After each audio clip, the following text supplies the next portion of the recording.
All right. Hey, good morning, everybody. Welcome into the Rise and Grind Morning Show. We're going to be dipping into Brad Holmes again this morning. We talked about it last night.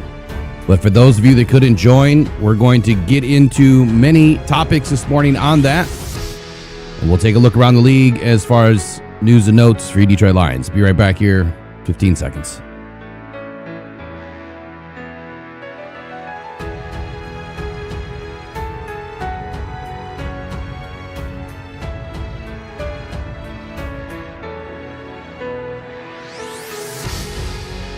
Pressured by Hutchinson, he goes down again.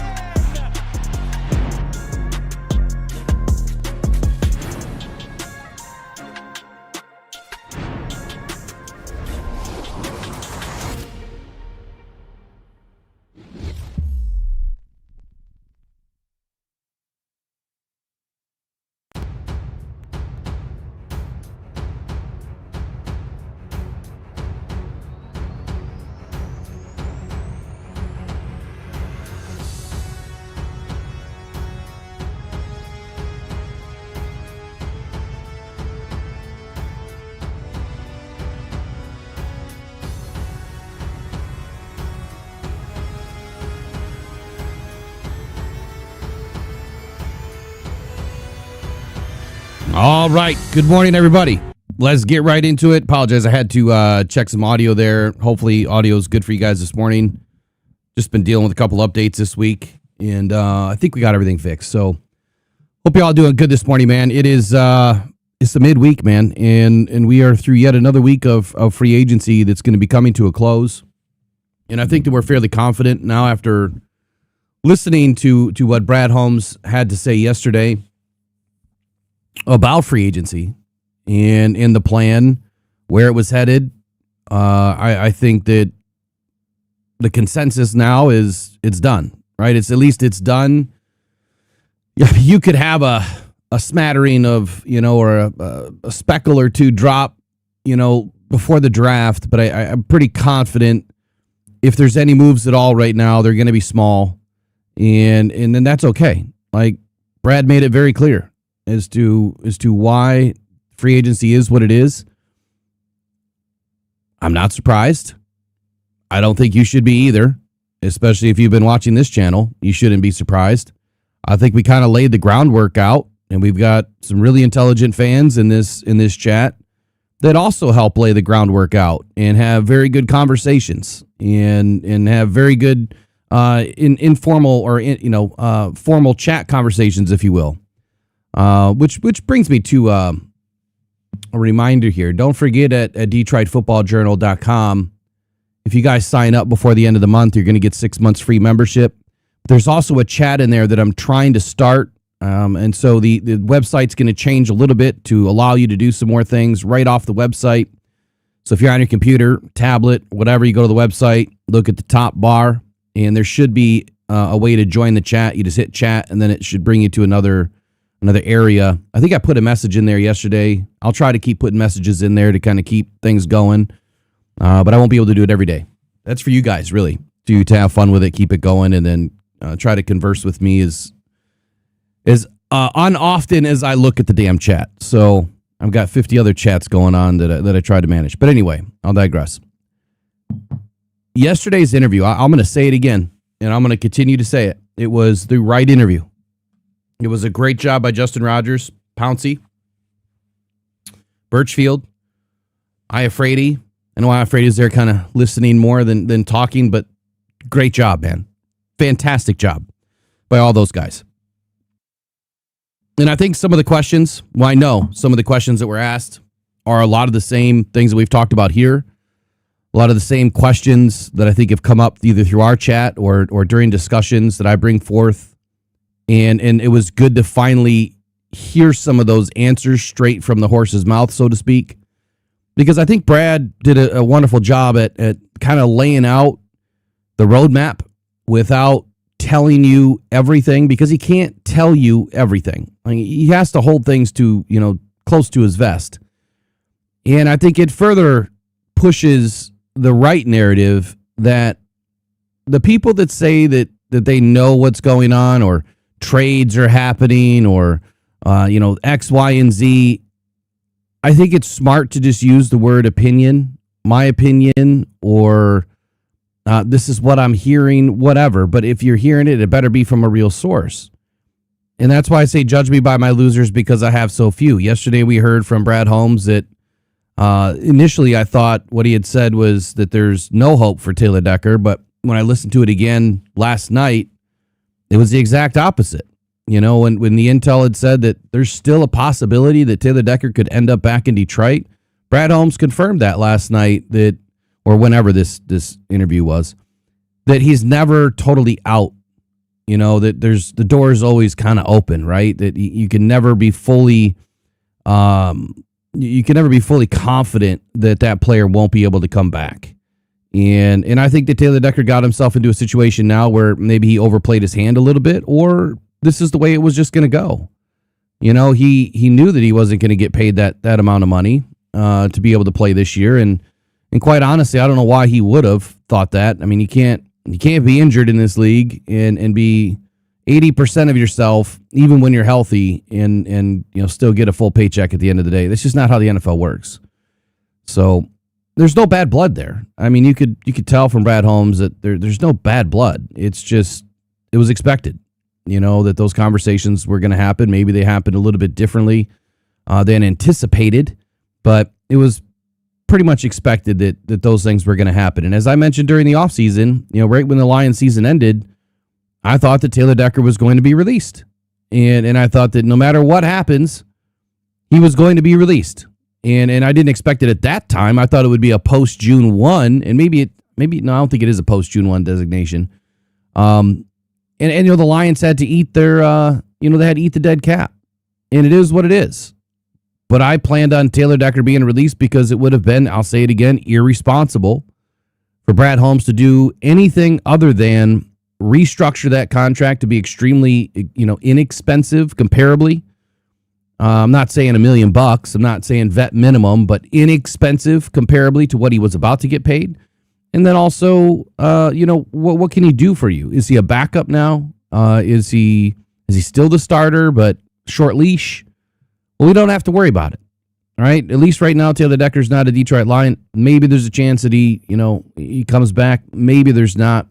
But at least we know now that Brad Holmes is not ever out on the fact that somebody, couldn't come back.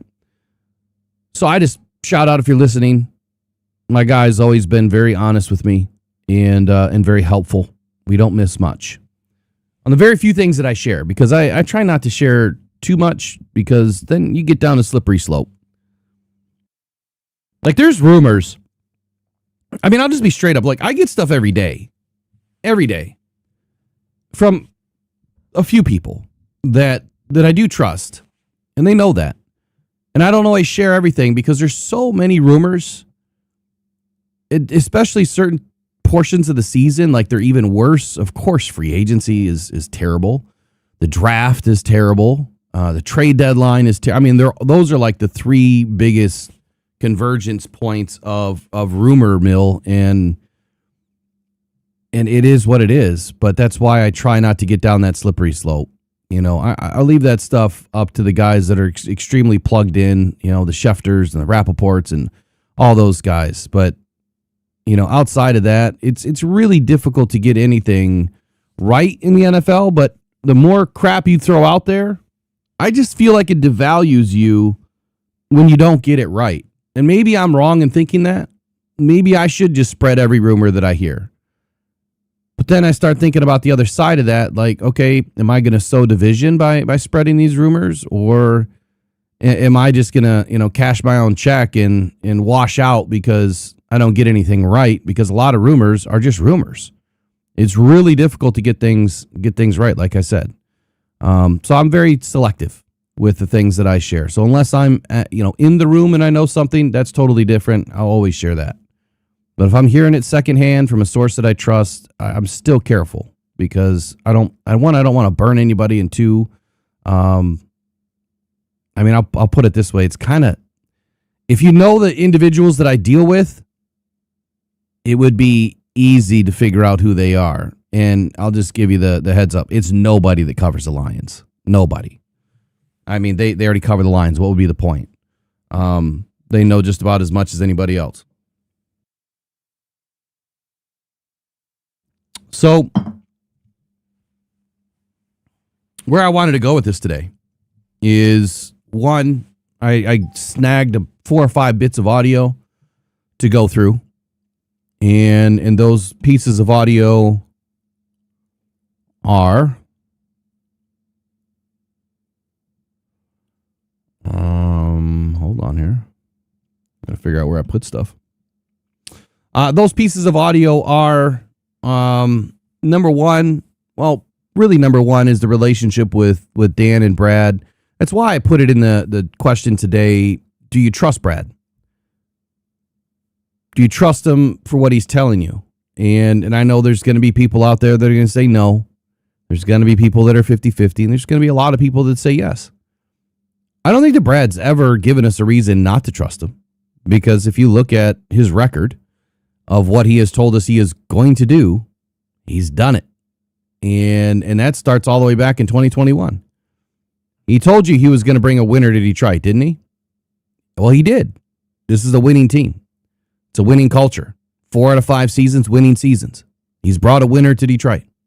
Now, the second, third, and fourth phase of that is consistent playoffs, winning the NFC North, done that twice, but consistently winning it. Getting a 1 seed, got that done. Went to the NFC Championship game, got that done.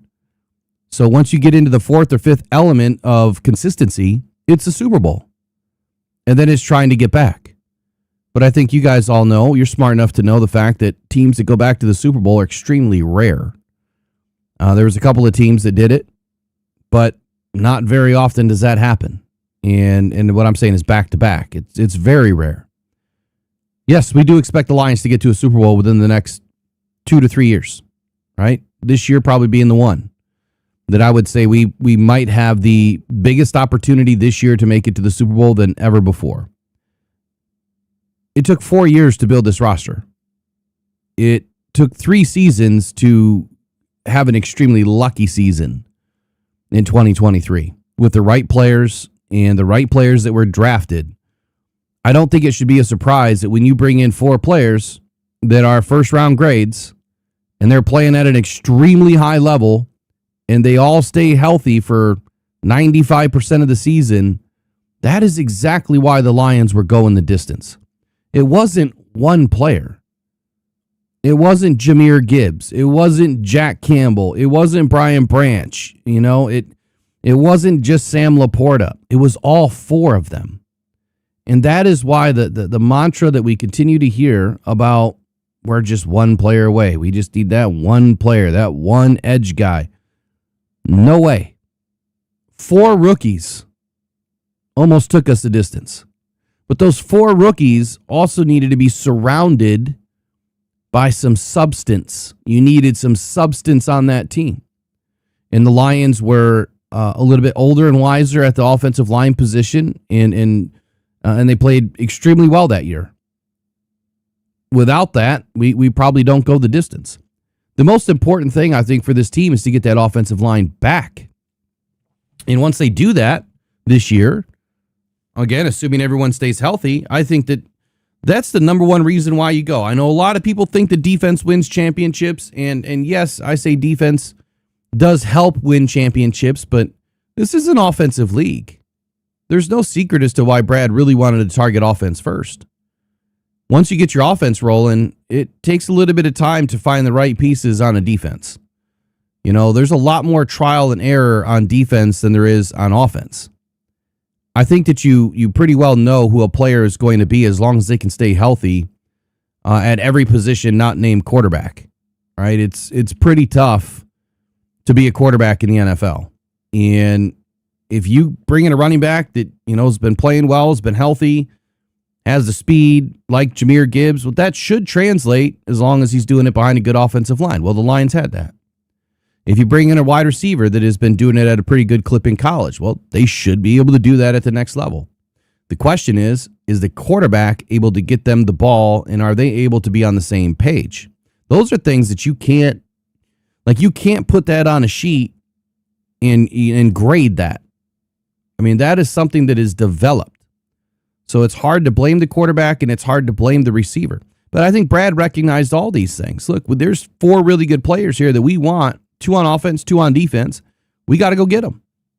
And I think if he does that again this year, if there's a way to do it, great. But we're missing something. We're missing 2 first-round picks. That's what we're missing. I think a lot of fans understand that the Lions drafting with multiple first-round picks really set this team on a different trajectory. We can't expect every draft to be like that. You can't expect every normal draft where you just have your 7 picks, 1 through 7, to be like that. That's not an expectation that I personally feel that you shouldn't have. You want to set the expectation. You want to set the bar, right? Well, Brad set a really high bar. So he kind of screwed himself with the fans because, I see it. Everyone's calling Brad he's a draft guru. He's a great scout. He's not a good GM. Huh? How does that make any sense? Tell me, what does a GM do? I mean, could anybody that thinks that and says that, could they even, articulate what a GM's job is without rushing to Google or AI? Could you even articulate what an NFL GM does? Because it's not just drafting. Right? I get that. It's not just 1 or 2 or 3 things. He probably wears 100 hats that he has to change every single day on how he's going to manage everything. I don't even know the number of employees that are underneath him, but it's a lot. It's a lot. I mean, all the coaching staff, all the players, all the scouting, staff, pretty much everybody but the president and the owner and maybe the assistant to the president. And even that's a question.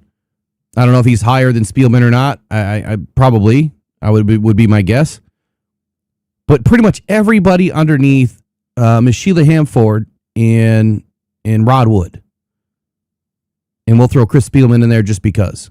So you got three people that are above and beyond Brad Holmes, plus the board, the board of the team.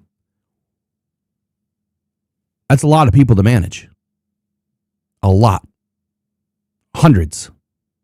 It's not easy. And then you have to go out and you have to manage hundreds more of incoming rookies every single year. His job is 365. Imagine that for a moment. You have probably 150 players at least that I would say that they are evaluating, and I would say Brad probably has 150 players at least that he has to evaluate personally, and maybe it's more, but this is annually. And this is a question that I would love to ask Brad is, how many players is he really evaluating every year? But let's just say it's 150. There's 365 days in a year.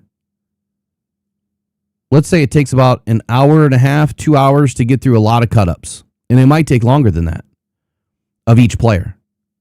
You could probably condense a lot into an hour. I think if your cut-ups are really good, I think you can condense it a lot. But each cut-up probably has 3, 4, 5, 6, 7 views. If you had to spend at least 2 hours on just watching film and an hour and a half, 2 hours doing interviews and maybe making some phone calls, let's just say it's 4 hours a player. 150 players at least. What is that? 600 hours? 600 hours a year that he has to invest into scouting? Because it's not just the scouts that do everything. They do the brunt, the brunt of the work. They do a lot of the other small things that maybe Brad, can't do or doesn't have time to do. But that's about 1.64 hours every single day, 365 days a year. Well, we know he's not working that many days a year. Well, he could be. That would be crazy. He's probably working in that 250 range, 270 range. I would assume somewhere in that range, at least, where it's hard, consistent work. So if you take 600 hours, let's say you divide, let's go 280. It's over 2 hours a day of just tape and interviews of scouting. That has nothing to do with your own team. It's just players coming in that you're going to spend 3 days figuring out if they're going to be on your team or not come the draft. It's a lot of work. So just that alone sets Brad apart when he's able to hit at such a high rate. I did it last night. I cut it out of last night because it was just it's boring when it's not fully prepared. But last night we went through it again, and I know I've told you guys this before, but we compared the Patriots since 2021 to the Lions since 2021. And you would not be surprised, or maybe that you are, only one fourth-round pick that the Patriots have had since 2021 is on that team. And they've had 12 fourth-round picks since 2021. So you tell me how great Brad is at his job, because it's more than just drafting. That is player evaluation and having the sense, the knowledge, all right, to know that if I draft this player, it's probably going to work out.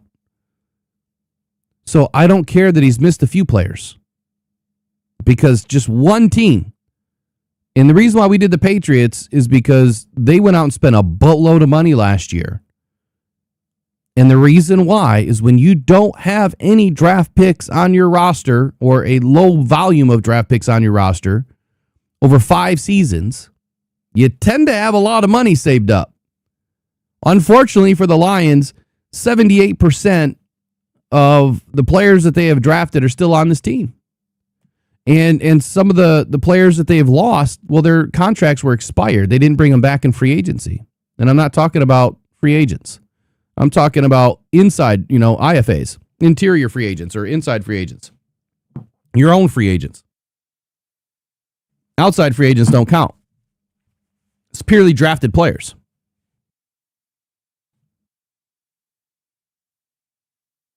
So the Patriots, by the way, they have 18 out of 47 players.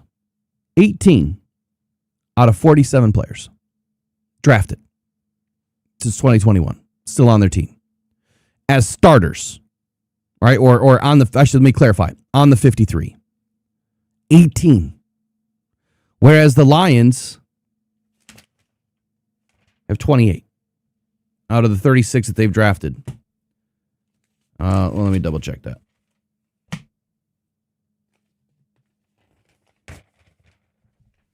And I'm bringing this up because, and we're going to get into the audio here in just 1 second.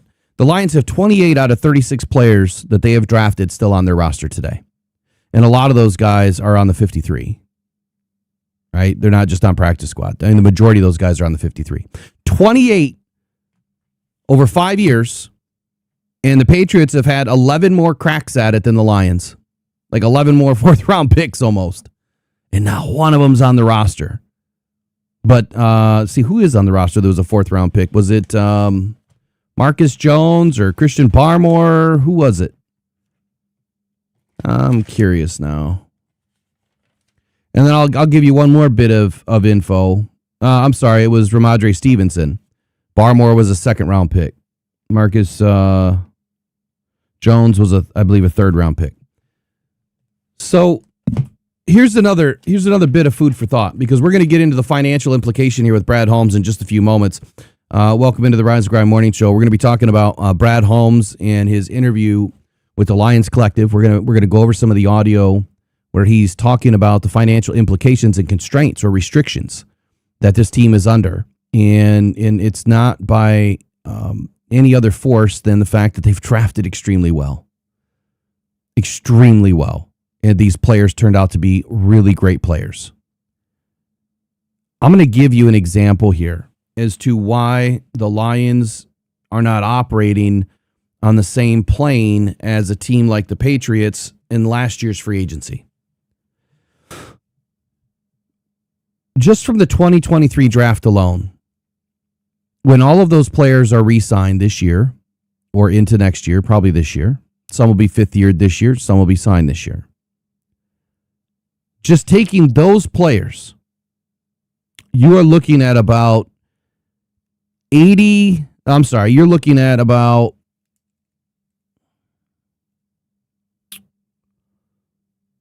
$80 million from 2023. About $80 million on all those players. Okay? Now, my math here is not mathing because I know we did this last night in a different way, and I didn't write it long form, but it makes sense to me.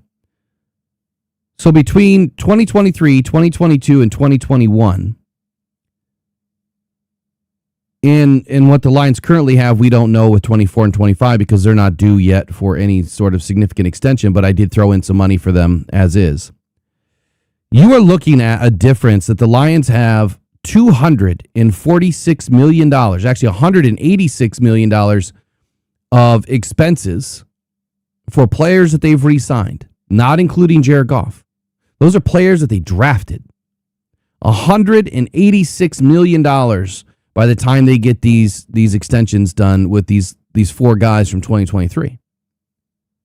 186. You add Jared Goff, that's $246 million. That leaves the Lions with just about $60 million in available cap as of today for the future years.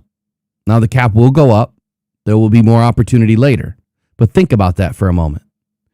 $246 million is chewed up between all of the drafted players that you've assigned to extensions and Jared Goff. The Patriots, they had a total of everything of about $88 million. That's it. With all the players that they've re-signed from players that they drafted. That's a big difference, right? I mean, you're talking about $166 million difference over the last 5 seasons. So you wonder why they had about that much money to spend last year, what, $100 million or more? They said they spent $300 million in guarantees or something crazy, or $300 million on contracts. So you wonder why other teams are able to spend money. That's why. They didn't draft worth a damn. And if you don't draft well, then guess what? You don't get the opportunity to re-sign anybody. So Brad's doing everything that he can. And to paraphrase what he said is, they're spending every available dollar that is available. I mean, they've made some moves. They could still probably restructure Penei and Amon-Ra St. Brown if they absolutely had to. But when you think about it, that money's really not available. If, again, to paraphrase Brad Holmes, we could have gone all in if we wanted to, right? All in meaning, let's just go get that one player that everybody wants us to get. But if your free agency pool is, to use his example, $20 million for the season, and you spend that all on one player, well, what about the 4 or 5 holes that you didn't fill? Where are those players going to come from? And don't you want some players with experience? Because rookies are rookies. Now, did we get lucky in 21 and 2022 where we played a lot of rookies? Yes. Go look at the quality of football that was played. We went 3-13-1. And then we went 9-8. I think I rest my case. Unless you're getting very high quality early first and second round picks that don't get injured and can stay on the field, it's really hard to draft rookies in the 3rd, 4th, 5th, 6th, and 7th round that are able to give you any sort of quality football play early in their career. Regardless of what some other people think, where they say that, Brad missed on Broderick and Hendon. We got 4 All-Pros out of that draft. That is 4 more All-Pros than the Patriots have drafted at all, period, since 2021. Period. They got none. So the only reason why they went to the Super Bowl, weak schedule, spent a lot of money on players that had a lot of experience. But if you go 1 for 1 on the players that they signed versus the players that we have, look, our nucleus, the core of this team, is better than probably 90% of the field. But it's that bottom, 20% that needed to get much better this year, and it starts with the front of the pack here with, the offensive line. That's where it starts, and that's what Brad did. So hopefully I'm not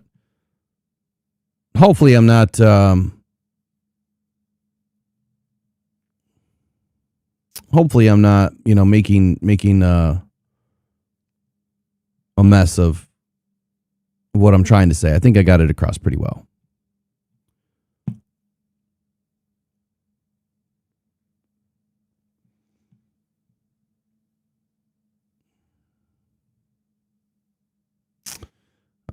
Let's see. What's the average number of personnel on teams from top to bottom, GM down to coaches? What do you mean there, buddy? What does that mean? What's the average number of personnel on teams from top down? I mean, a quick Google search could probably tell you that. But I would say, I mean, you look at a team, I mean, you have no less than 90 guys in the summer just on the football team, right? Then you probably have another 20, 25 in coaches, depending on the team. I mean, some have more analytics than others, but you got to go position by position, right? I mean, you have, how many positions do you have on a team? Each one has a coach or two, and then you have your coordinators, and then they bring in guys, I'm sure, that just do jobs, right? And then you have your whole scouting department, which, depending on the team, that could be massive, or, you know, because all of that stuff isn't paid through the cap, right? That's all overhead that just comes out of the franchise. So it varies, but it's a lot. I mean, he's in charge of, I'd say, no less than 200, 250 people. That's a lot of people.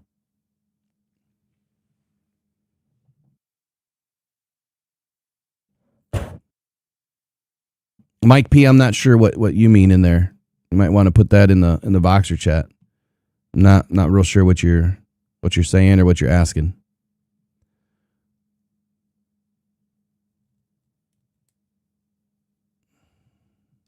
To your other one, yeah. Is that a question to me or is that a question to everybody else? The one that's in caps there.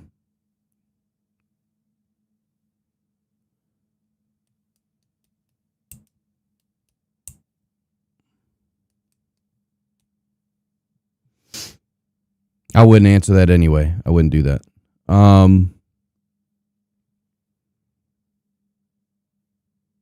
Edge is not the answer. Yeah, the one, that one was always ridiculous. That Brad and Dan are tight like a boy band in the 90s. Where's that coming from? I'd say they're pretty tight, man. Like they've, you know, he mentions it, and we'll talk. Well, I'll bring it in. You know, he mentions how they've always been in lockstep. You know, the question, the answer, I think it was spot on. We'll just start with that one, and then we'll move right into the most important one, which is edge and some of the roster flexibility issues and constraints and things like that. So,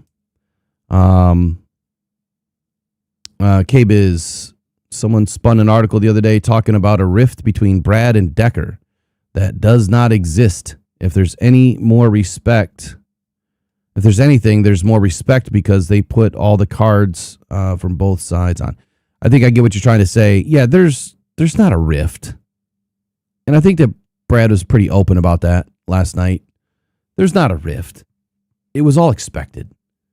It was expected. It was going, you know, and it was expected because, I mean, I noticed this. I mean, the day that we were at the combine, and I asked Brad a couple of, you know, at least one question that day. It was during that conversation that, you know, both Brad and Dan were talking about Taylor Decker's situation, but it was right after that that Taylor Decker says he's coming back. And it's not to blame Brad or Dan for what they said. If it was maybe inflammatory, which some people were thinking it was inflammatory towards Decker, it wasn't. They were being open and honest. Look, there's going to be some things that are going to have to get managed. You know, I mean, Taylor Decker's got some things that take a lot to manage. So how much time is he actually going to be on the field in practice versus just playing games? And I think the Lions are operating from the understanding that, look, we need everybody on the field 100% of the time. That's the goal. It'll never be 100%. But can we operate with 80% and then you just play games? Like, that's not worth $20 million. And unless you're playing at an all-pro level in the games, well, then maybe so, but that's not the case either. So I think it was expected. And we know, well, not that I think, we know it was expected. And we know because they told us there was going to be some conversations, right? They told us that. And it just so happened that I think Taylor Decker watched it or heard it. Someone sent it to him, whatever. Probably got a bug up his ass and was like, you know what? I'm coming back. Forget it. I'm coming back. Let's go deal with it. He wanted it. I think Decker probably wanted to get out in front because he probably didn't want to get released and then not have, you know, his word in edgewise. And I don't think that would have really happened either. I think that there would have been a mutual parting of ways, just like there was with David Montgomery. And I mean, they talked about the David Montgomery thing too. And I think it was, another beautiful thing that happened for both sides. There's no love lost, right? I mean, you put the player in a better position, and you told everybody from day one that you were not going to just trade a guy to trade a guy. Like it had to be right.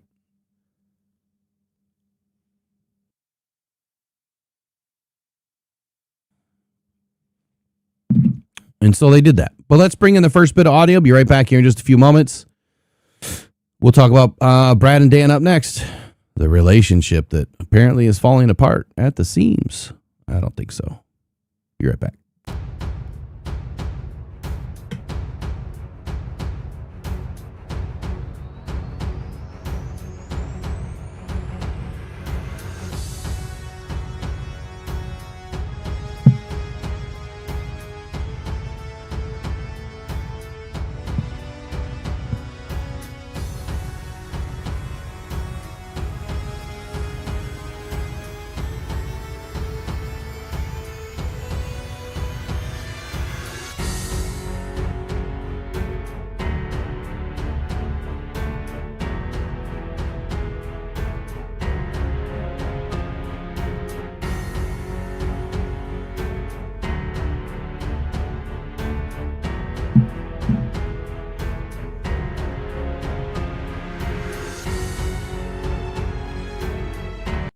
All right, we're back. We're gonna do the Brad thing, man. We're gonna talk about it. Brad and Dan on the relationship. It's according to Brad Holmes. Kind of toss it to you to give you a chance to address it, but caught fire a little bit that maybe you and Dan were having more disagreements behind the scene on the roster, and so I think we saw for the first 4 years like this thing was on a steady incline, and when things are on a steady incline, like. And by the way, the facial expression here was, I mean, that said everything for me. Everything's easy, but all decisions you've talked about are joint. You've talked about disagreement is expected, healthy, you welcome it.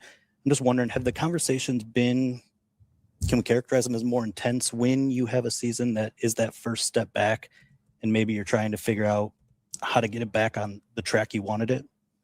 I think the only intensity I would say is just that when you have a disappointment of a season like we had, it's more intense in terms of, I think what I spoke about at the end of the season press conference is that it is a deeper, harder look from top to bottom on everything.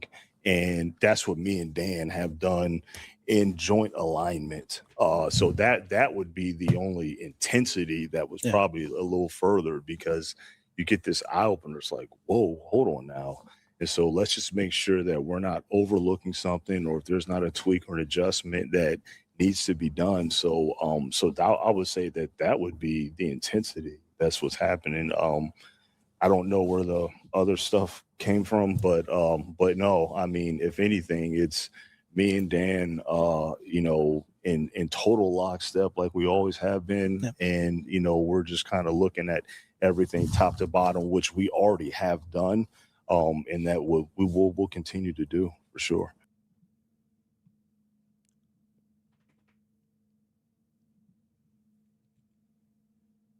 I mean, what else is there to say? I'm glad this question was asked. Very specifically says, I do not know where this other stuff came from. You know why he doesn't know? Because there's only two people. Two. two people that could ever say anything about a relationship. There's only two people that in this case could say anything about their draft concerns, roster concerns, or what have you. That is Mr. Brad Holmes and Mr. Dan Campbell. Well, I guess there's probably a third entity, and that's probably the AI that's listening and in your phone. You know how your phone's always listening. So that's the third one. So maybe somebody hacked that and they were able to get the info. Come on, people. Top to bottom, the only intensity between these two. Intense is a good word, but maybe friction would have been a better word. Was there any friction there? But he uses the term intensity. It's an intense conversation. You just came off a season where you did not expect to go 9-8. You just came off a season where you didn't expect your offense to fall off a cliff, even though they were still a very good offense. There was a lot of miscues. There was a lot of, bad habits, if you will, that kind of came to fruition last season or came to the surface is probably a better way to say it, that you didn't expect. There was a lot of misalignment between Johnny Morton and Dan Campbell and the rest of the offense. It was just a giant cluster, right? I think we can all agree there. So yeah, of course there was going to be some difficult conversations about that kind of stuff. Doesn't mean that they're having disagreements. Doesn't mean that their relationship is strained. Doesn't mean that they need to go, speak to some psychologists about it. Pun intended. Intense conversations top to bottom, meaning they needed to look at everything. Internal look at yourself, self-grade yourself, self-analysis. And if you don't do that, I think it's a great way to take a look at everything that you do in life. Whether it's once a day, once a week, once a month, analyze yourself. And am I doing enough? What can I do to get better? Right? So that's what they did. They looked at every position. They probably looked at every player. They looked at every personnel coach. They looked at everything. And there's going to be some intensity there because, again, they just came off of a season that smacked them in the mouth. It's not where they want to be. That's not where they expect to be. If there wasn't any intensity there, then I would have questions. But he mentions the word alignment, and he mentions the phrase a lockstep, right? If there's any confusion here, there shouldn't be. I don't think that Brad even if there was major friction, do we think that he would really tell us? I don't know. I think maybe he would. I kind of get the idea that if there was any disagreement with anything, he probably would have said something like, yeah, we don't see everything eye to eye, but maybe we're just professionals about it and we know what our job and our role is. We give our piece, our thoughts, and then one of us has to make a decision. And they handle it like professionals that they are. Look, I have disagreements or I don't agree with what a lot of things happen or do or whatever I go through in life. I don't agree with everything. You probably don't agree with your wife or your husband all the time either, do you? Or your kids? How do you handle it?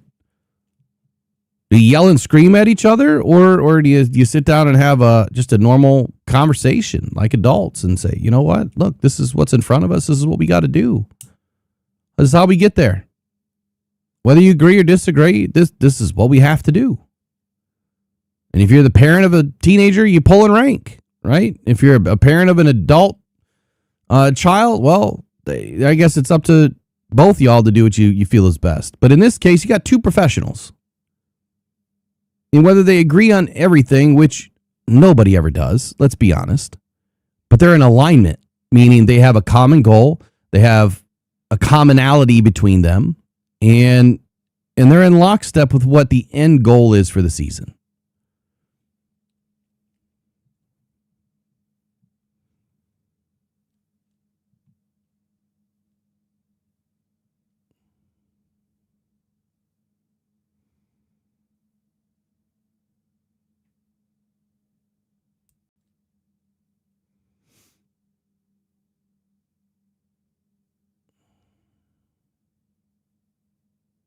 Yeah, people definitely talk too much nonsense.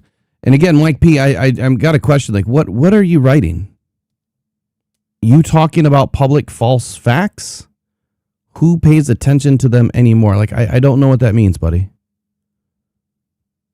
Public false facts. What is that?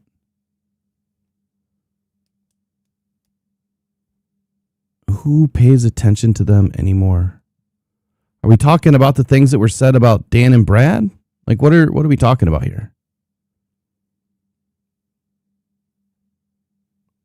But anyway, I'll move forward. That's Dan and Brad in a nutshell. I think that everything's fine. And even if it's not, everything's still fine.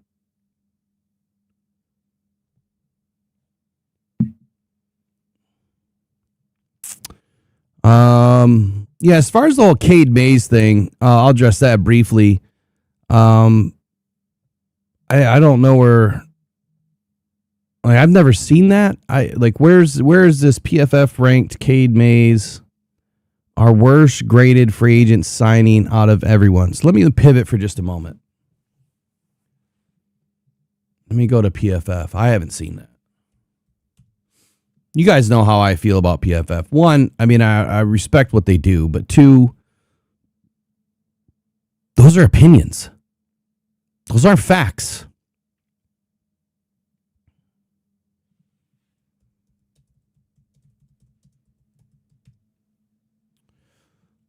So it looks like on March 16th, they put out free agency grades for all 32 teams. Is that what we're talking about?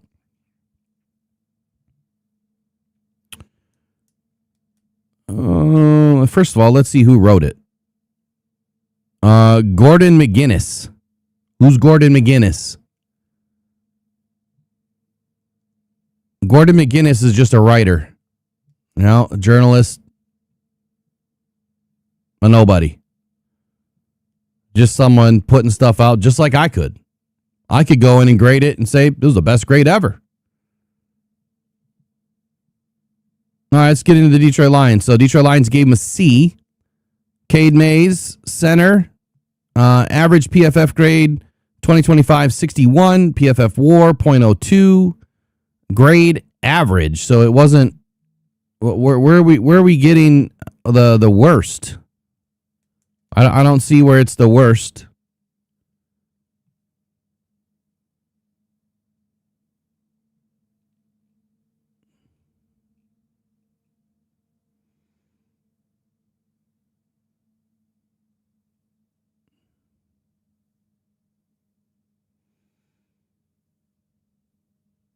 I don't see where it says he's the worst grade.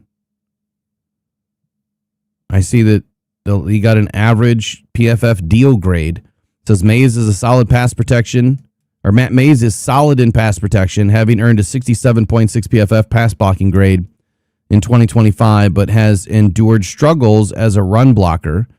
He ranked in the 20th percentile for negatively graded run blocking plays last season. Given who the Lions want to be on offense, this is a bit of a concern. This deal could work out for the Lions, but it comes with a reasonable amount of risk. There's no guarantee that Cade Mays is even going to be a center for Detroit. He could end up being a guard. Isaiah Pacheco got an average grade. His PFF grade was a 58.6. His PFF WAR was a 0.05. Rock Ya-Sin got a above average grade. And those are the only three grades that I see. I don't see Wanham. I don't see, Turner. I don't see anybody else in here. So unless there's something new, let's look at this most recent one. Favorite, least favorite, 2026 free agency moves for all 32 teams. What's this one say? Least favorite move. Is this the one everyone's talking about? Cade Mays. Detroit is paying Mays as if he is a high-end starter. $8 million for a center and a guard is a high-end starter. As his contract carries the 9th highest average annual value. He has yet to prove he is capable of consistently above average performances, though. Although he has shown flashes in pass protection, his 67.6 PFF pass blocking grade in 25 ranked 12th among centers. He was a liability in the run game during his time in Carolina. Well, I do know this. He hasn't given up a sack. The amount of pressures he gave up was minimal.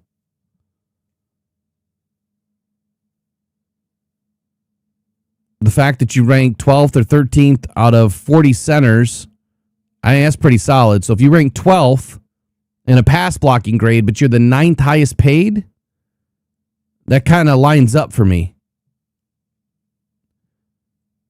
He only had 2 penalties, 0 sacks, and he's only been doing this for less than 2 seasons. Lot of upside here. And you're going to go work with one of the best offensive line coaches, and you have a pretty good offensive line already. No sacks, 3 hits, 11 pressures allowed in 726 snaps. I don't see it. I don't see it. I don't see where they're getting this from. But again, this is why you can't trust what everybody else is putting out there. You can't. Those are 2 opinions. 2 opinions. Now, if I would have heard from an analyst, an NFL analyst, not a journalist, an NFL analyst or a former executive, a former GM, a high-ranking scout, Daniel Jeremiah, somebody like that came out and said, you know what, I don't like this signing. I don't think it's good.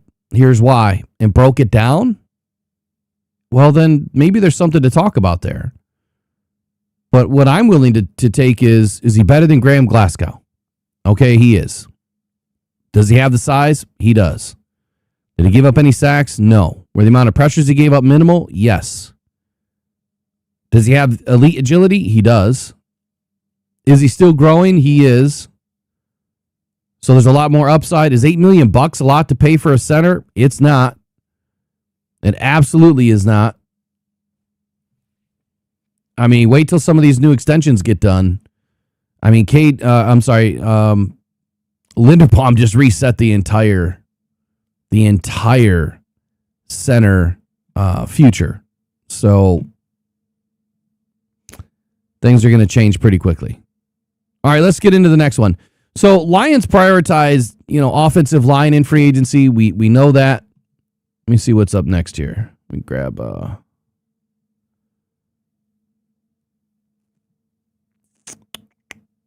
come on. There we go.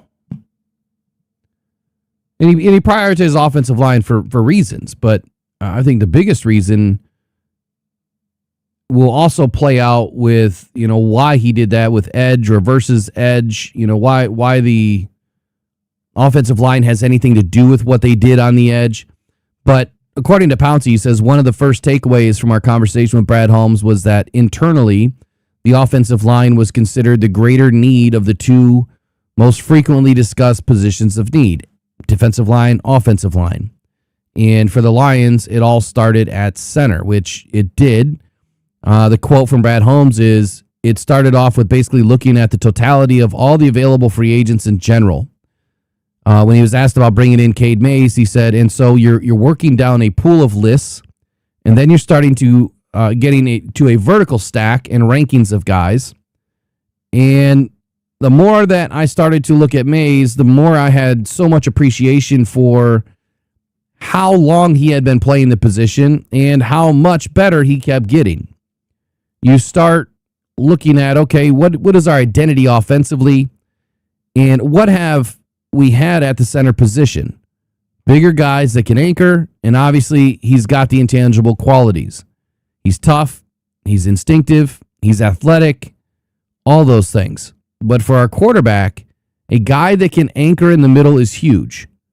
And so that's why he kept kind of staying near the top. So that's why he's brought in. Now, based on those comments, according to Pouncey, he believes that the Lions were never really serious about Tyler Linderbaum, who was indirectly addressed during the podcast. I don't know where that came from. I didn't hear Linderbaum's name come up. And I know he says indirectly, But I wouldn't take that from any of that. I wouldn't. Unless his name was addressed directly, I wouldn't fanatically or fictitiously just make something up and say he wasn't serious. I think the Lions were all serious until the number became what it became. And that goes back to what Brad said about spending money in free agency. You know, if you have a $20 million cap on your free agency, how are you going to get it all done? You know, if they would have brought in Linderbaum, like that would have been the one big move, and we probably wouldn't have all these other little holes filled right now. We might only have, 8 or 9 free agency picks right now. And we would just be dealing with a low-end roster. And that just doesn't make sense. Linderbaum at $22 million makes a lot more sense. There's a lot more you could probably get done with that number. But not at $27 million, and for the length of the deal that he signed. Like, that's just crazy. I think Cade Mays is going to be fine. Let's get into the next bit of audio here. And this is going to be Will Birchfield talking about, or asking Brad about the edge position.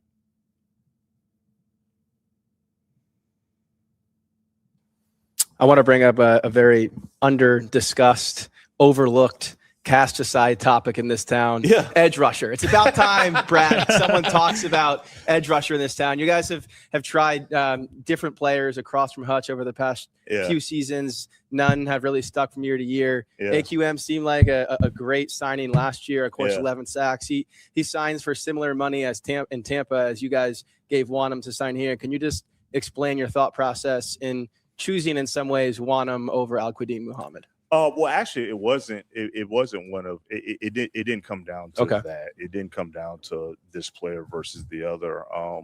He was another one that I knew what we needed to do on the offensive line.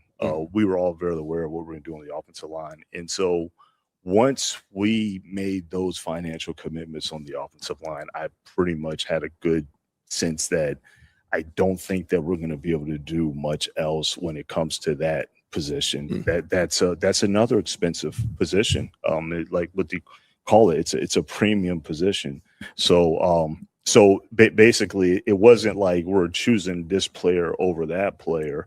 I wouldn't even say the financials were exactly the same as well. But just once we made that decision for the offensive line, we made that commitment, it kind of took us out of some of those other options at edge rusher, including Muhammad. And I'm a huge fan of Muhammad. I mean, like I was so happy for what he did last year. He was another player that, had great dialogue with, but just weren't able to make it happen. So, again, but we're very excited about finding Wanham. Always been a fan of him coming out, especially when he was in the division. He did a lot of great things. He had some things that he had to overcome, but watching his tape last year, it was impressive, and they had him doing some things that were kind of, I would say, probably not right in his wheelhouse. I mean, a lot of dropping and showing some athletic ability in the middle of the field that was refreshing to see. But he can still he can set edges, he can set hard edges, and he can still win rushes, and he can play all up and down the line. So we're excited to get him. All right, I'm going to do it one more again so that we get it all understood here. Let's do it one more again. Brad, tell us why and what happened at edge. I want to bring up a very under-discussed, overlooked, cast-aside topic in this town. Edge rusher. It's about time, Brad, someone talks about edge rusher in this town. You guys have tried different players across from Hutch over the past few seasons. None have really stuck from year to year. AQM seemed like a great signing last year. Of course, 11 sacks. He signs for similar money as in Tampa as you guys gave Wanham to sign here. Can you just explain your thought process in choosing in some ways Wanham over Al-Quadin Muhammad? Well, actually, it wasn't. It wasn't one of. It didn't come down to that. It didn't come down to this player versus the other. He was another one that I knew what we needed to do on the offensive line. We were all very aware of what we were going to do on the offensive line, and so once we made those financial commitments on the offensive line, I pretty much had a good sense that I don't think that we're going to be able to do much else when it comes to that position. That's another expensive position. Like what they call it, it's a premium position. So basically, it wasn't like we're choosing this player over that player. I wouldn't even say the financials were exactly the same as well. But just once we made that decision for the offensive line, we made that commitment, it kind of took us out of some of those other options at edge rusher, including Muhammad. And I'm a huge fan of Muhammad. I mean, like I was so happy for what he did last year. He was another player that, had great dialogue with, but just weren't able to make it happen. So, again, but we're very excited about finding Wanham. Always been a fan of him coming out, especially when he was in the division. He did a lot of great things. He had some things that he had to overcome, but watching his tape last year, it was impressive, and they had him doing some things that were kind of, I would say, probably not right in his wheelhouse. I mean, a lot of dropping and showing some athletic ability in the middle of the field that was refreshing to see. But he can still he can set edges, he can set hard edges, and he can still win rushes, and he can play all up and down the line. So we're excited to get him. I don't think that there's any mincing of words here. I think it's pretty transparent as to what went down here. I mean, it's not that they didn't want to bring back El-Kadi Muhammad, but as we will learn a little bit later with another piece of audio, that there's some key things that the Lions are looking forward to, and AQM did one of those things really good. He got after the quarterback. Very, very, very good last year. Very, very good. His efficiency ratings were higher than Aiden Hutchinson, if that tells you anything. But there's some things that he didn't do so well. And as far as the money being the same, so this is one that I don't understand. And obviously, Brad Holmes tells you that, look, this wasn't Wanham versus AQM. That's not what happened here. What happened here is they invested heavily into their offensive line, or that was the plan. That with the amount of money and resources that they have available, that offensive line was the biggest, most important, most necessary portion of free agency for them. And just on the surface here, looking at the deals that were signed, according to SpotTrack, DJ Wanham signed a 1 year, $3 million value. Okay, average annual value of $3 million, and guaranteed sign of $2.27 million. Total guarantee $2.27 million. Compare that to AQM. It says 1 year deal. I could have sworn he got a 2 year deal. Was this last year's? Can't be last year's. But it says 1 year, $4 million, AAV $4 million, total guarantee 2.5, guarantee at sign 2.5. So if that's accurate, then AQM maybe gets $1 million more than Wanham. If that's what the value, the true value of his contract is.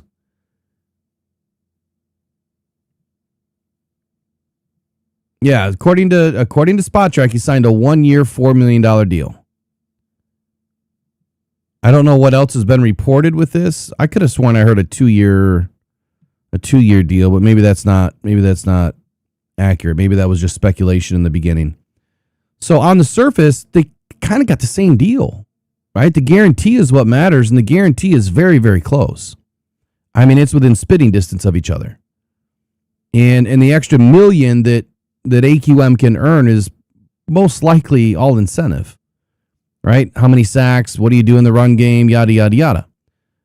So for him to say that, like Birchfield asked, you've had different players that didn't stick, over several seasons. Well, they had some players that they were hoping were going to stick, but some of those players just never panned out due to health. I mean, Josh Paschal, when he played, I think he did an excellent job at setting hard edges. I think he did a good job at getting, taking care of the run game. To a lesser extent, his pass rush upside was never really developed, but his time on the field was limited. Brad mentions they had great conversation with AQM, but again, and his agent, but again, it was the offensive line that was the biggest reason why. The financials, I mean, they're pretty close, and I don't think that that's a reason to look at this and say, well, why didn't you just get AQM? If Brad said he wasn't going to be able to do anything different or better, then it was Wanham. It wasn't AQM for different reasons, because the contract is, like I said, ideally it's the same. $1 million is not enough to not sign somebody, I would think. If Brad's that petty, then that's a different story, but I don't think that's a story. I think that they got a better player with Wanham. They got a much better player. And I think he's going to speak to that here, maybe in the next bit of audio that we'll bring in right now.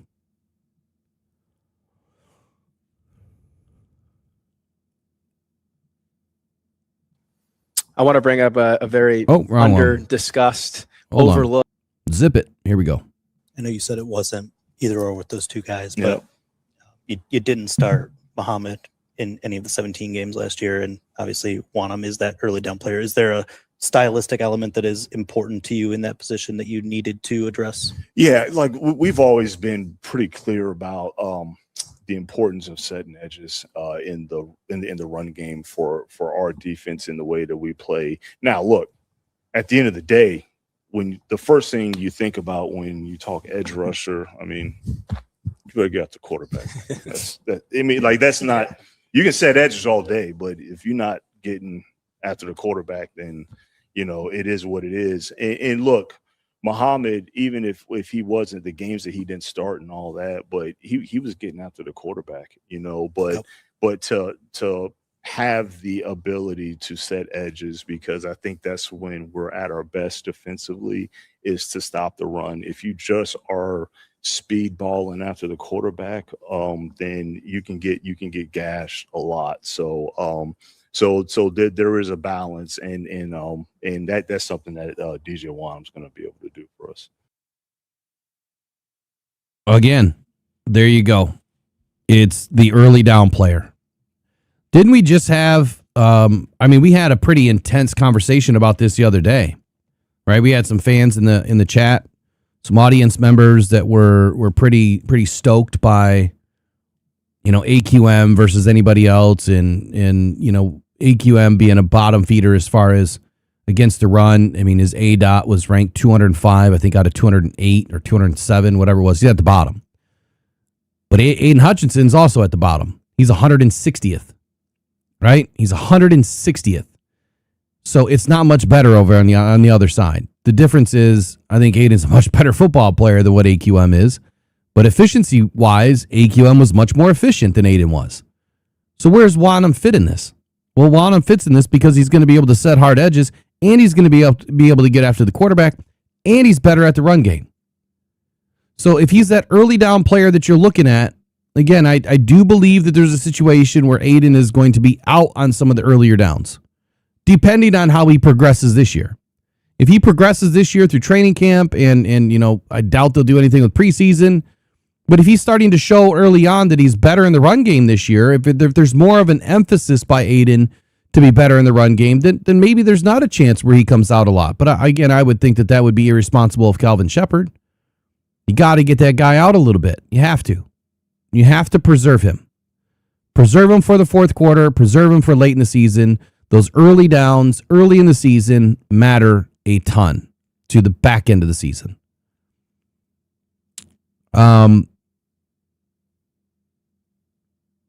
I've always been consistent in the fact that this defense revolves around consistency, and it revolves around doing certain things at certain positions.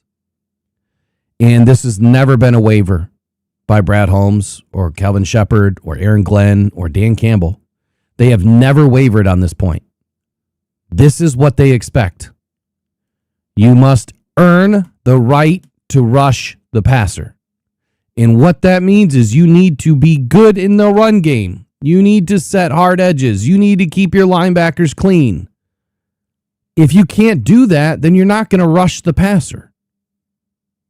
And they will find somebody else to do that. So when the comment or the question comes up that maybe players haven't stuck, I think it's for a multitude of reasons. Health, injury being one. But they brought in guys like Davenport who are really great against the run and can set hard edges. And that's because they've never wavered from that goal of their defense.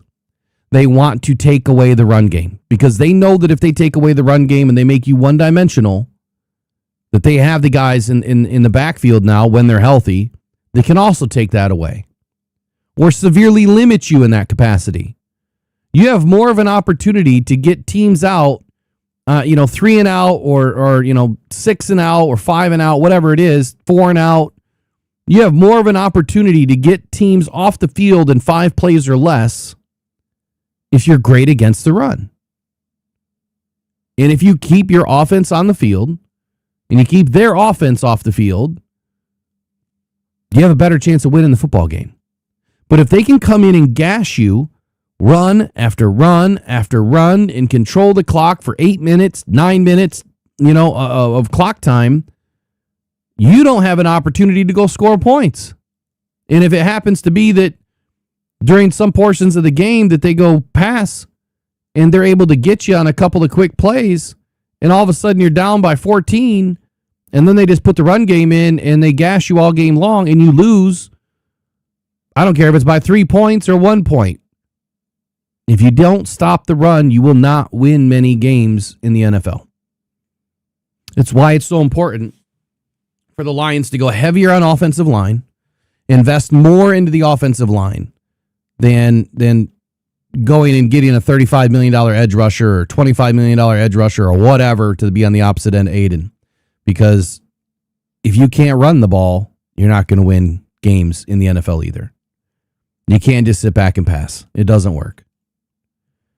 So I think that, again, transparency has always been there from day one. They told us from the very beginning what they were going to do. You can go back to Dan Campbell's opening press conference, man. Biting kneecaps. That's what it's all about. They're going to get into the trenches and they are going to clip you legally. They're going to clip you. They're going to take some chunks out of you. They want to break you down. It's like chopping that big beanstalk down, man. You just keep hacking, right? You just keep on hammering away. You keep chopping, and eventually the tree falls. But if you don't have the guys that can chop, well, you're going to be the one getting chopped. Like, this is not even a point of contention for me anymore. Like, this is what they've been doing. And so anyway, just to clarify a couple of things. Number one, Robbie, I saw your message in here about the 2-year deal. According to Spotrac, it's a 1-year deal for AQM. I thought I heard a 2-year as well, but it says 1 year. And that's what's in there right now. I mean, you can check that for yourself, but I went to his page and then I went to his actual page. I went to Al-Qadim Muhammad's page and I went to his contract, his recent transactions. And it says on March 12th, 2026, he signed a 1-year, $4 million contract. I could have sworn it was two years as well. But hey, it is what it is. It is what it is. I'm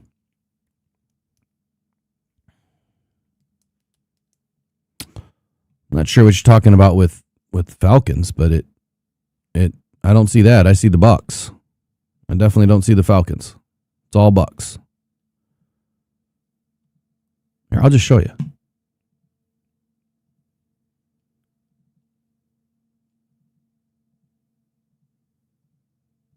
There you go. See, this doesn't make sense to me. Like, it just doesn't make sense. It says contract terms 1 year, $4 million. And then it says his cap hit is 5.25. How does that make sense? How does that make any sense at all? Let me text this dude real quick.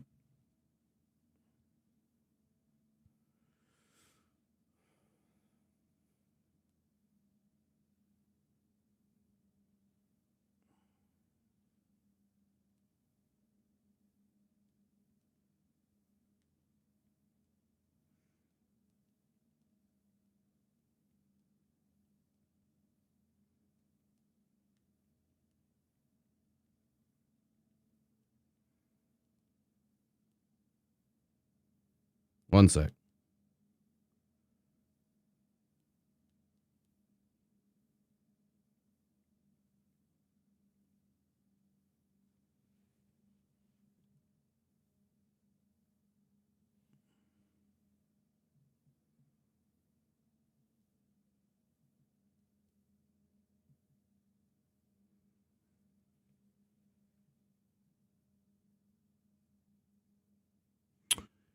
All right.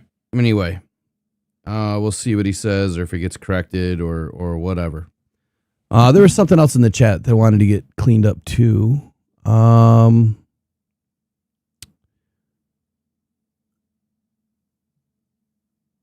Van Larhoven, I think he mentioned something about Penei Sewell. And yes, Brad did comment on that. I don't know if I have the audio for that one this morning, but whether it comes up in some of the audio that I play next or not, what I will tell you is what Brad said is they have the flexibility going into the draft or going into free agency, that they know that they have the flexibility that if they need to bring Penei to the left, they can do that. So it sounds like they're comfortable with that. And if they're comfortable with that, then a lot of these signings make sense. But let's wind back to the offensive line for just a moment. If Penei does go to the left, so be it. We already have 4 right tackles on this roster. Someone will play. And I think we have a good option with Larry Borum. To a lesser degree, I mean, I don't think that Frazier is going to be a right tackle. I think he's interior. But let's talk Cade Mays too. Just because we signed a guy for a 3-year, $25 million deal at center, his previous position, also guard, doesn't mean he's coming in to just play center. If the Lions were able to land, and again, this speaks to what Brad said about drafts and players lining up, which I believe we'll hear in some of the audio next. Sometimes the draft lines up with your needs and your BPA. And he said 2024 specifically lined up for him that way. And I believe he was talking about Terry and Arnold and Ennis Rakestraw. Those players haven't worked out yet. I mean, I think TA will be just fine, but we don't know about Ennis Rakestraw yet. The point that I'm trying to make here is when you survey the field here and you look at all the players that we have on this roster, I'm fairly comfortable with the fact that you have Cade Mays, Larry Borum, which have starting experience, right? Along with the rest of your offensive line that also has starting experience. Frazier, Mahogany. Manu hasn't done much, but hopefully he'll get more opportunity this year. And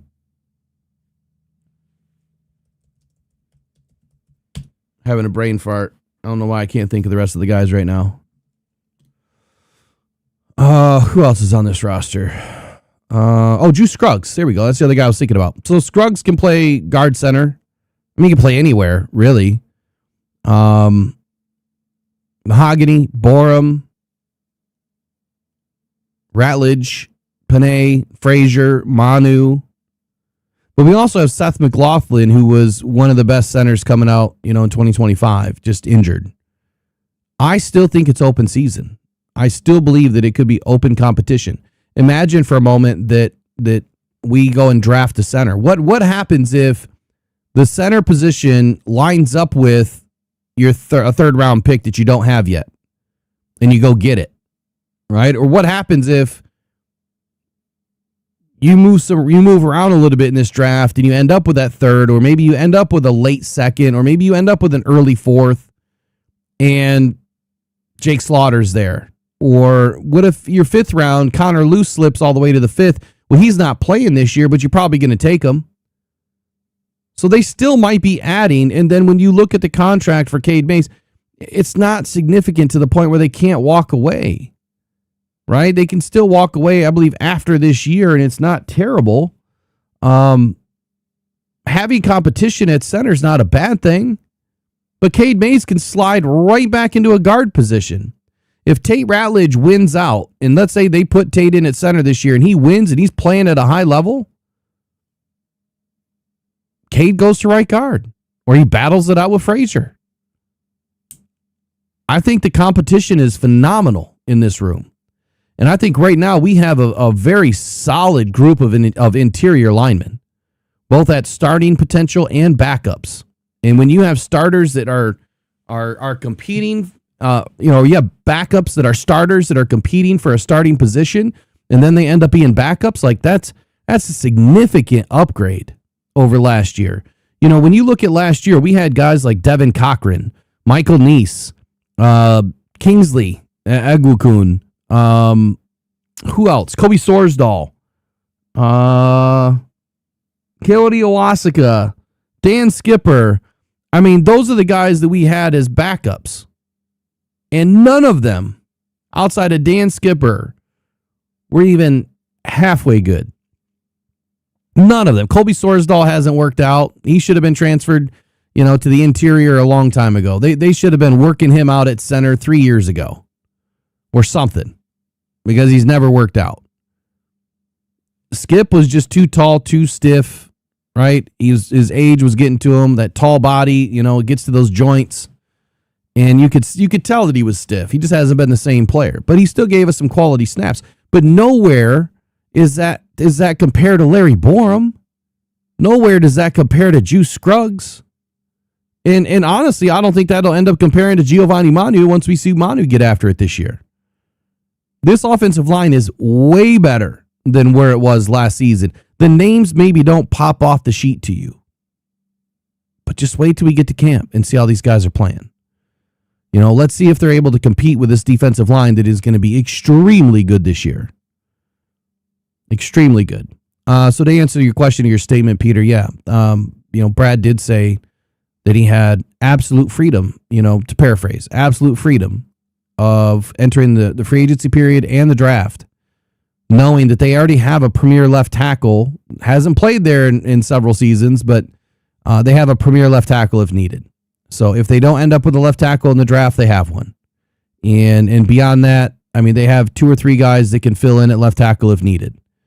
And that is in a backup role, not in a starting role. But they got 4 right tackles on this roster right now. So they're plenty good. I don't think that this roster is complete. I don't think the offensive line is anywhere near done. I think that they're probably going to add 2 more players, 1 at least in the draft. But I'm not even out on the fact that they might even bring in another guard. I think Emmanuel Pregnan makes a lot of sense. I think that Maxi Hanachor makes a lot of sense at right tackle. I think Pregnan could make sense at right tackle, even though he's a guard. And those are second round, potentially late first, early second round type players. You'd have to move around a little bit, but there's other players that are, later into the second round that make sense too if they don't end up with Proctor. And then I get it, like the Millers, the Freelines, and I see Freeling is going way early. Doesn't make any sense to me, but hey, for whatever team is going to take him way early, I think it's at right tackle. If you put him at left tackle, I think he's going to get eaten alive. Unless he adds 20 pounds. But we'll see where that goes. I think his hips are way too high. He plays way too upright. I personally, from my young scouting perspective, that's what I see. We'll see what other people see. I think his athletic is all get out, but I think he plays too high. And in his anchor is just a little light. See where it goes. We'll see where it goes. I think that's a great statement. Peter says Brad Holmes is doing his best to not force himself into reaching for a tackle, and I think that's perfectly said. Yep, absolutely. Absolutely.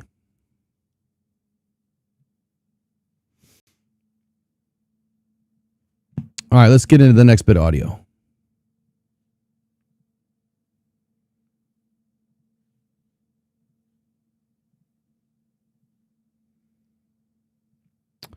So this was by Colton Pouncey. Previous question with Edge was by Justin Rogers. This next question is by Colton Pouncey, and it's more on Edge, but board versus need. Board versus need is kind of the conversation here. Here we go. Brad, I feel like most fans, I don't want to say most, but most fans know edge rushers can be expensive. I think that's why there's a natural fascination with the draft to find one, because that's a cheap place to get good talent there. I believe the last time the organization drafted an edge rusher on day 1 or day 2 was 2022 with Josh Paschal. When you see that, I guess we got Hutch in 20. You got yes, but I believe Paschal was second round after that. Yeah, you said day 1 and day 2. Yeah.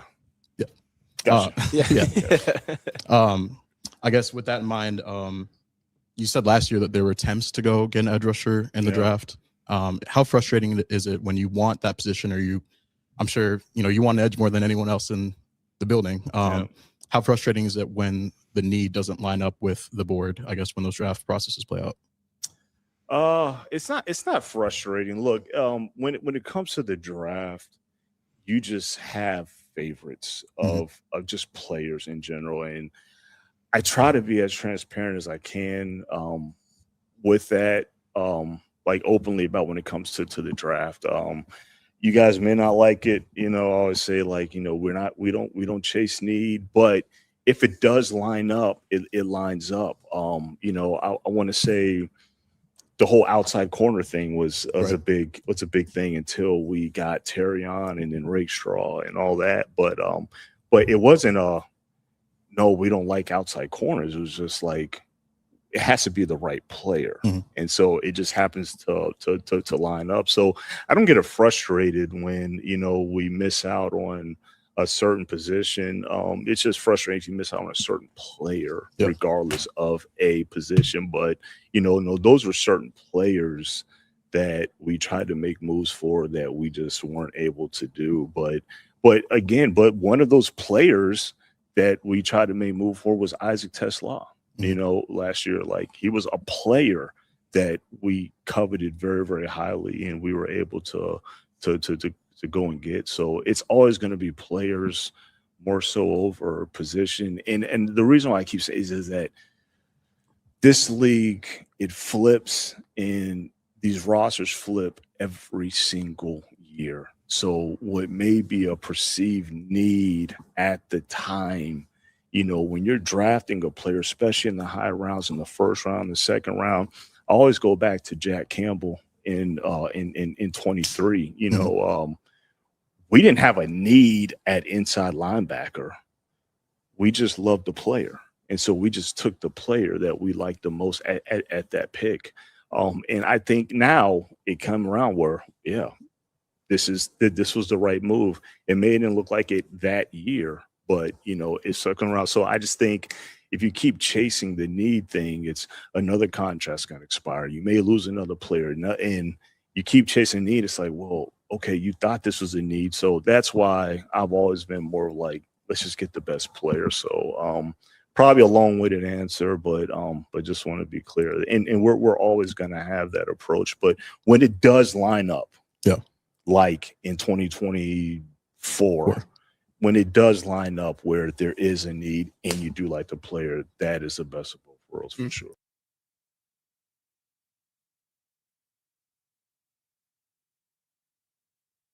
All right, sorry about that. Just responded to a couple of things in the chat. But let's kind of stick to what we're talking about here, which is what he was just asked.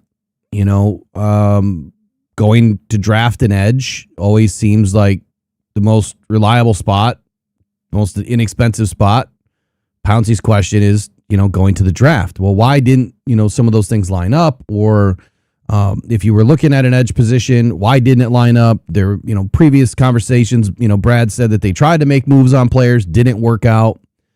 And the next bit of audio will also clarify that exact thing too, where he talks about trading up and validates what I've been telling y'all about the trade for Tesla. But Brad said that, it's not so much missing out on a position as it is a player. Look, they go into the draft drafting football players, not positions. They don't draft for need. They draft players, guys that can help this team. And I thought that he parlayed that perfectly with Jack Campbell. I know a lot of you are going to remember that when we drafted Jahmyr Gibbs at 12 and Jack Campbell at 18, the entire world melted down inside of the NFL. What in the world are the Lions doing?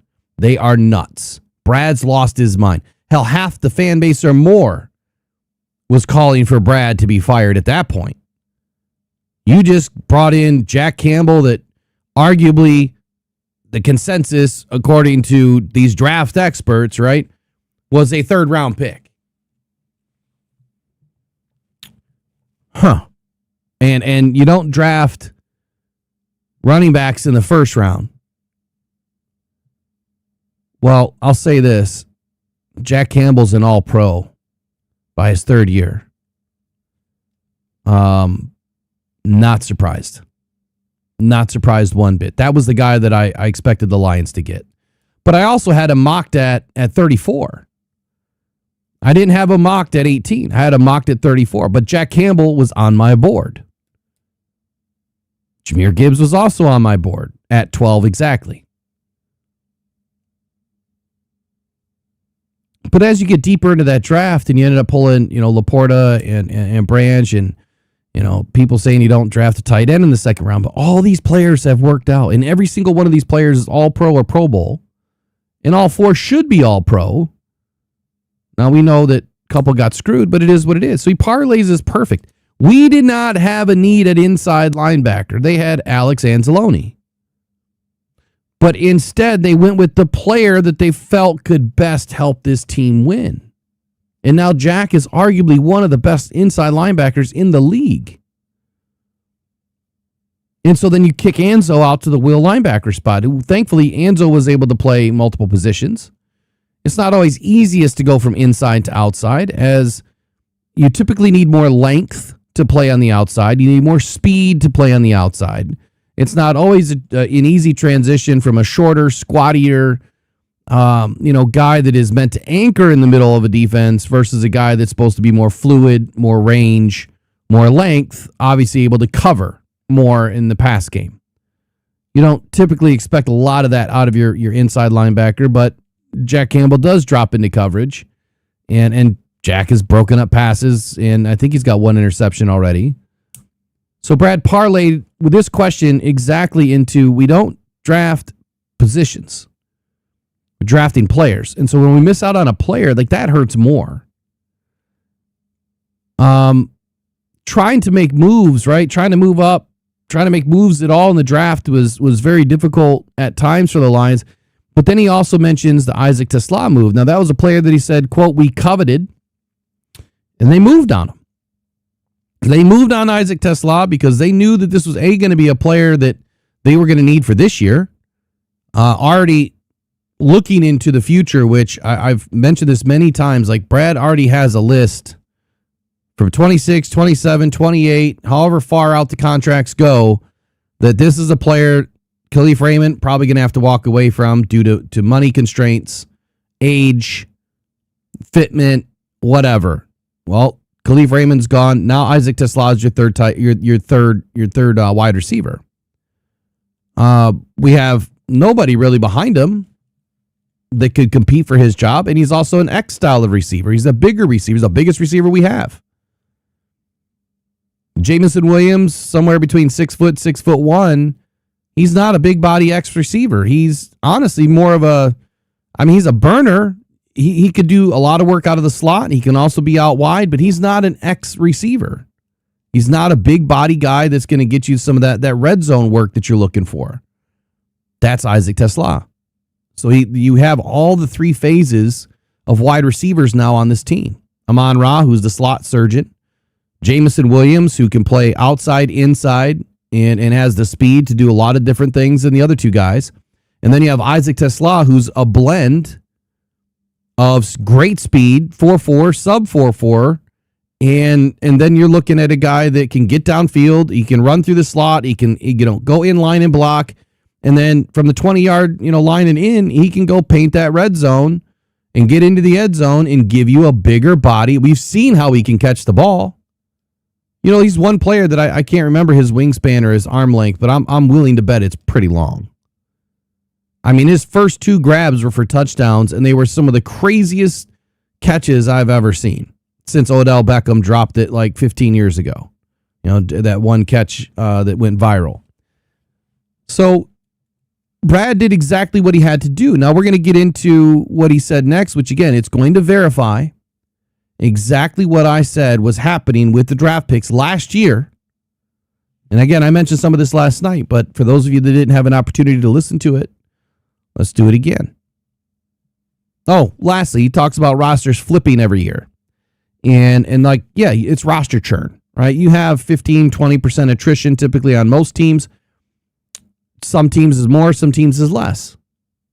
But you have to look at your team from the perspective of always getting better, right? Your AGBs, and then always getting younger, your AGYs.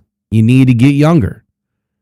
And even though Brad said it's not a big emphasis of his, it just kind of worked out that way. It wasn't a big emphasis to get younger, but the way that they did things in free agency, it just kind of worked out. It is what it is. Actually, before I go into the next one,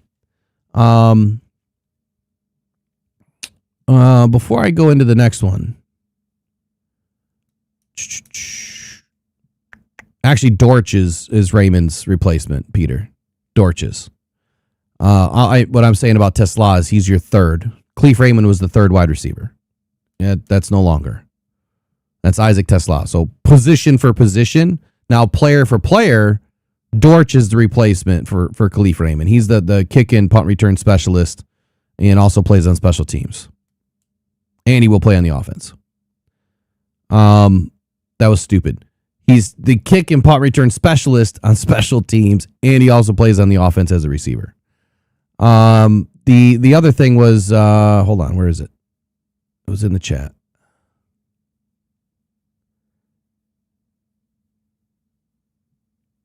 Where was it?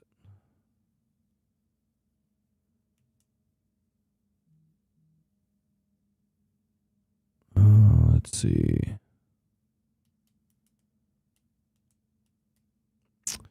The question was about box safety. I think it might have been Peter who said something about box safety, but yeah, so we try to stay on topic. Like if we're not talking about safeties, like we're not going to talk about it right now. Once we get through these topics, then we get into those things. But I try not to get off topic because it kind of screws up all the audio and video if we're trying to do video or audio for a podcast. So we try to stay on topic. But I'll bend on this last one. Otherwise I probably won't comment on them. You guys can talk about it, amongst yourselves if you want, but I probably won't. The thing about box safety is we just brought in 2. Like Roger McCreary can play safety. He can also play inside, outside, in the slot, nickel. And then you also have Christian Izian, or he said Brad calls him Izian. I've heard him named Izine. I'll just call him Christian. So he's your box safety. And then who else do we have on the squad?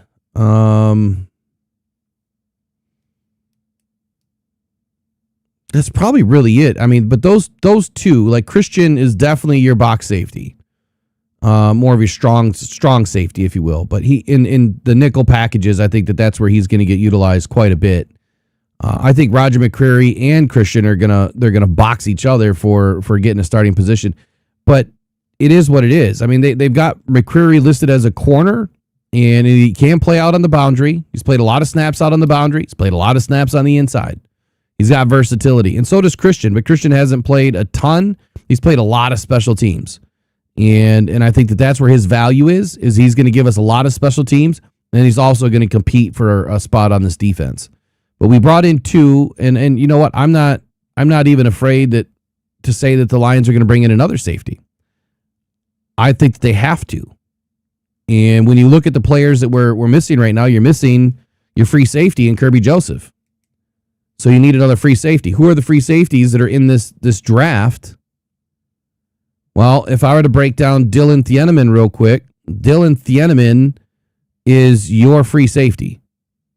I'm not saying for the Lions, but he is Out of the top 3 safeties in the league or in this draft, Caleb Downs, Emmanuel McNeil-Warren, and Dylan Thieneman, they're all 3 different positions.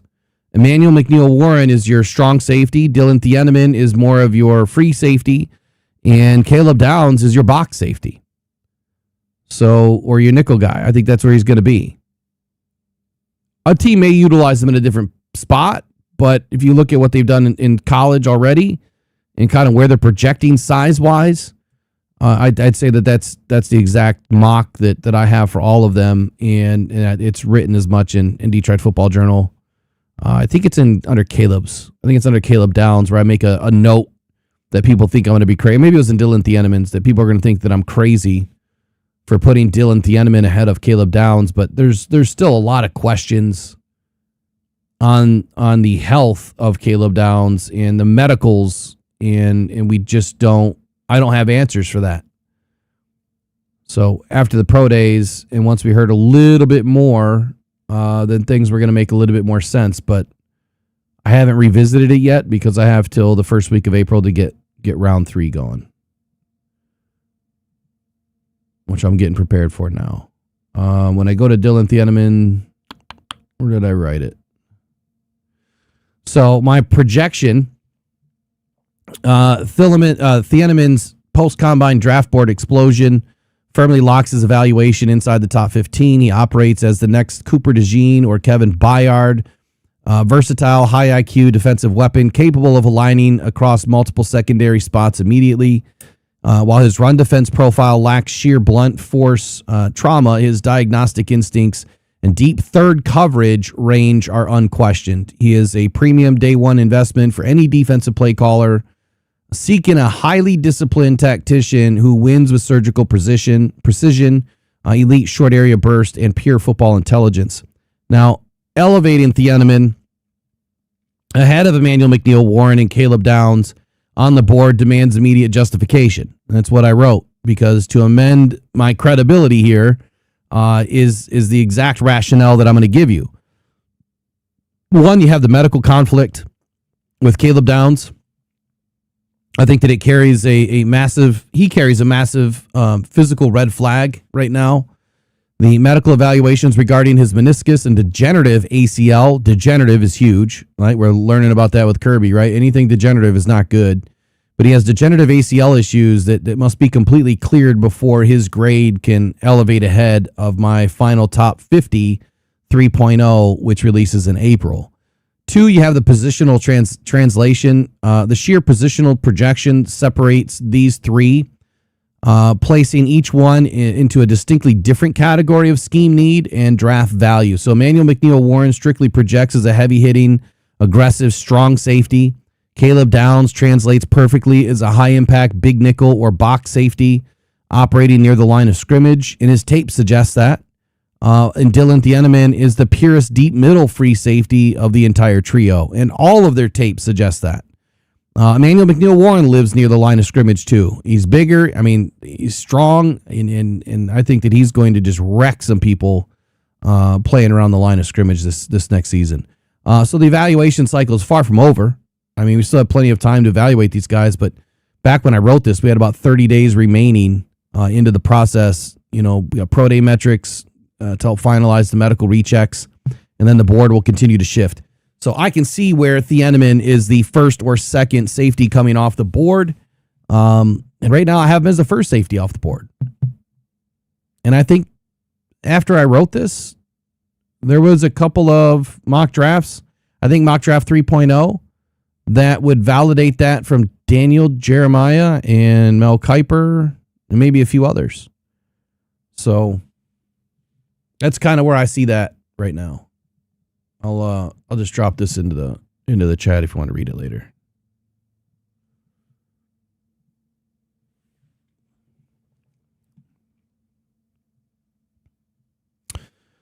Let's see. Someone had a question in here about how healthy are the players that we had traded Montgomery for. There wasn't players. There was one player. And that was Juice Scruggs.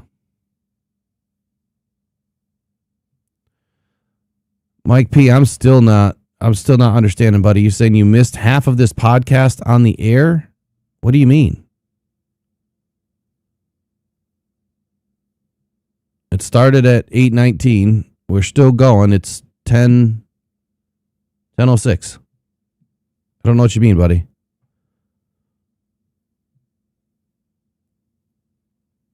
Shane, have a good day too, man.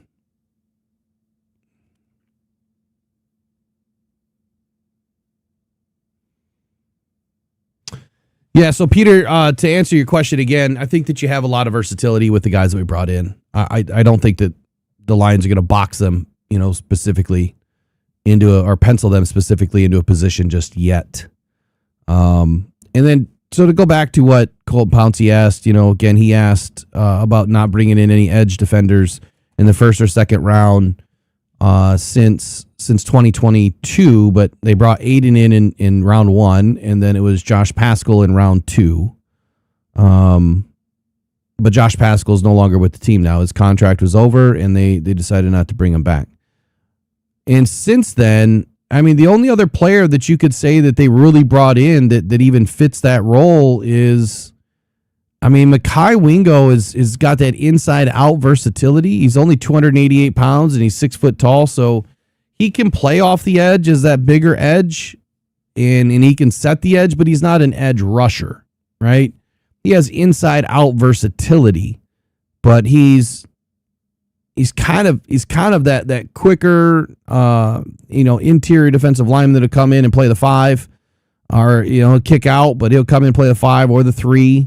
And I think his versatility is key this year. We need to see Wingo take that next step this year.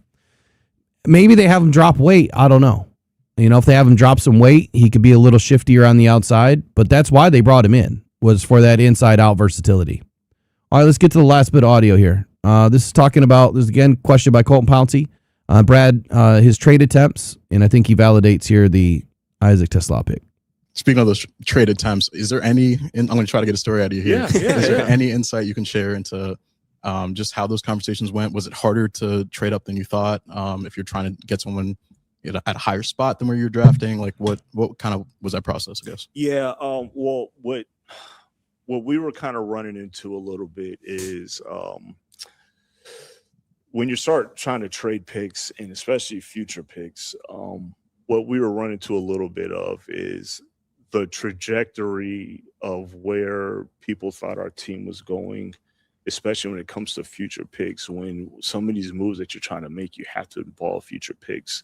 Well, our future picks were getting discounted, and they were kind of, so we're kind of getting slapped on the wrist a little bit for that. So it was just like, trying this future pick, then it's like, oh no, that's really I know what that number says. It's really a 3, but that's really and so that was one of the issues that we had to navigate through, that made it a little bit harder at times than others to make some trades that we were trying to do. One more time for the people in the back.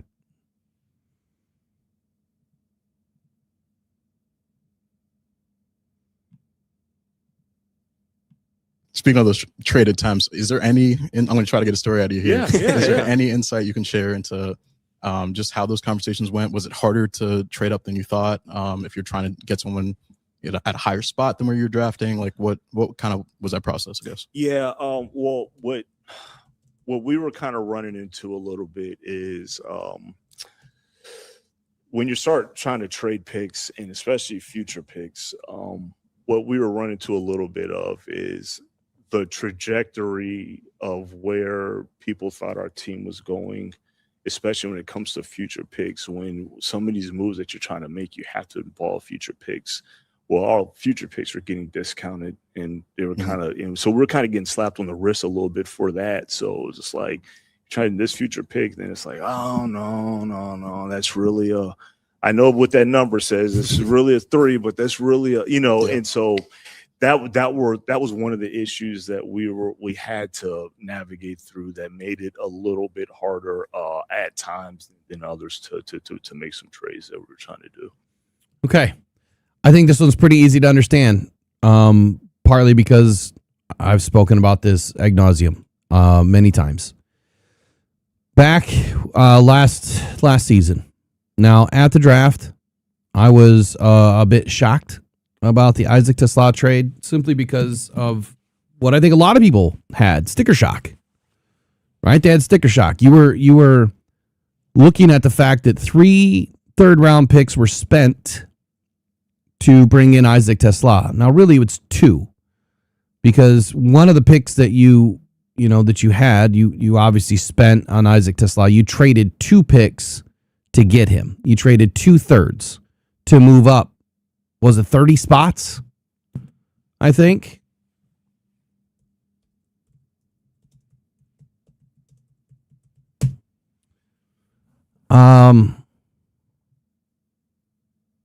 Yeah, the Lions moved up 32 spots. That's an entire round. If you don't know, there's 32 teams, there's 32 picks per round. That's an entire round. And so they sent pick 102 to get pick 70. 102 to get pick 70, and they sent 2 2026 third-round picks to Jacksonville to do it.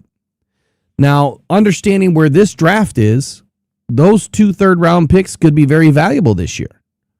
They could be, right? Especially seeing where or who's available. You know what I'm saying? Like, who's available potentially in the 3rd round this year. Those picks could be needed, but that doesn't mean that Brad can't go get them back. That doesn't mean that Brad can't go trade up into the 3rd round, which I'm willing to bet that he does. But he validated what I've been trying to tell everybody or try to share with everybody, is that the discount double check, if you will, on these draft picks, they were getting hammered by teams. I just said this a week ago, or in the last 4 or 5 days, that when you traded your future 3rd round pick that was a compensatory pick, and it says 3rd round on it, but it's pick whatever, 97, we'll call it. That is not a 3rd round pick anymore. The compensatory picks are at the tail end of the third round, right? And so when you're picking at pick 97 or 98 or 99 or whatever the number is, that's really a early 4th round pick, is what it is. So the back end of the 3rd round is now the beginning of the 4th round when you look at it from a traditional sense of where draft picks are normally being drafted.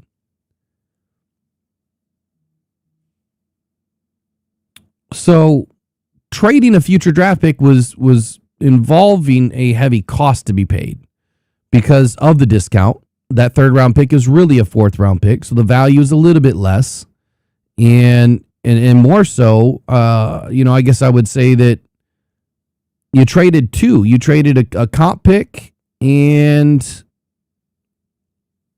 what else did they trade? They traded a comp pick and maybe one of their own picks. Maybe we had 2. I can't remember. I can't remember if it was 2 comp picks, but be that as it may, you traded 102. You moved up 32 picks, an entire round, to go get Isaac Tesla, and it cost you a couple of 3rd round picks. The Lions also got that 2025 6th round pick at 182, and then they also got 2026 6th round pick back. So we've got an extra 6th round pick this year because of that. And now Brad can package, what do we have, 2 4s, 5s, and 6s this year? So he can package a 4th and a 5th, or a 4th and a 6th, and move up into the 3rd. We could get 102 back if we really needed it, which I would say you probably want to get up a little bit further than that. You could trade next year's 2027's 3rd round pick and a 5th and a 6th and probably move up in the mid 70s